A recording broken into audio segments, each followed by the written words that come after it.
Mete Abaga Maïcha Ida, mère du jeune Rinaldi, 4 ans, porté disparu depuis le 12 janvier dernier du côté de Bitam dans le nord du Gabon, se déclare favorable au retour de maître Ange-Kevin Zigou dans le cadre de la défense de ce dossier. Depuis le 20 février dernier, maître Ange-Kevin Zigou a acté son retrait de ce dossier pour des raisons de divergence entre les membres de la famille dans le processus de son traitement. L'hypothèse d'un retour dans ce dossier n'est pas totalement à exclure pour l'avocat de la défense. Moi, les raisons de mon départ sont claires.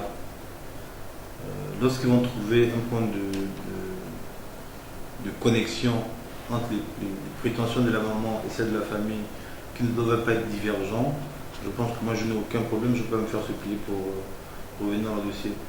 Et j'ai prévu, et ça c'est prévu depuis longtemps, un voyage à Bitam. Et je pense que c'est au cours de ce voyage-là que nous allons discuter de ça. Peut-être d'ici la semaine prochaine, la semaine d'après, je me rendrai sur place et je vais voir la maman.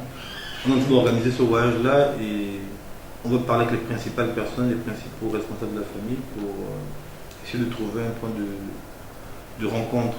Il faut dire aussi que ce départ est une façon de les interpeller sur le sérieux des actions qu'ils veulent mener, sur la posture qu'ils veulent avoir. Si le but c'est juste de faire monter la moutarde sur les réseaux sociaux et dans la presse en général, c'est une position, c'est une posture.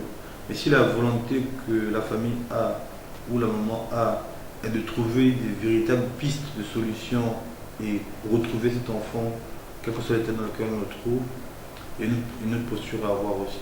Sur un tout autre plan, maître Ange-Kevin Zigou constate pour le déplorer la légèreté des autorités judiciaires et l'indifférence des autorités politiques dans le suivi de cette affaire. Je m'étonne parfois du rapport que nos gouvernements ont avec l'être humain.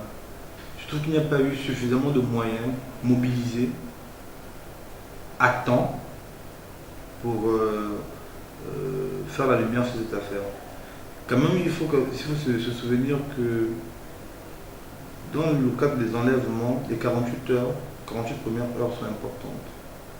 Plus le temps passe, moins vous avez des chances de savoir avec précision ce qui s'est passé et moins vous avez des chances de sauver la vie de quelqu'un. Or, vous noterez qu'il n'y a pas eu une mobilisation de moyens conséquents au fait d'enlèvement à Bitam par le gouvernement ou par les autorités judiciaires locales. Bien au contraire, on a pris ça avec beaucoup de légèreté. On peut faire du rattrapage aujourd'hui, on peut essayer de mettre tous les moyens en œuvre, mais on aurait dû le faire dès le départ. L'opinion nationale, heurtée par cette affaire qui flirte avec le déni de droits de l'homme, reste dans l'attente des conclusions de l'enquête qui semble piétiner.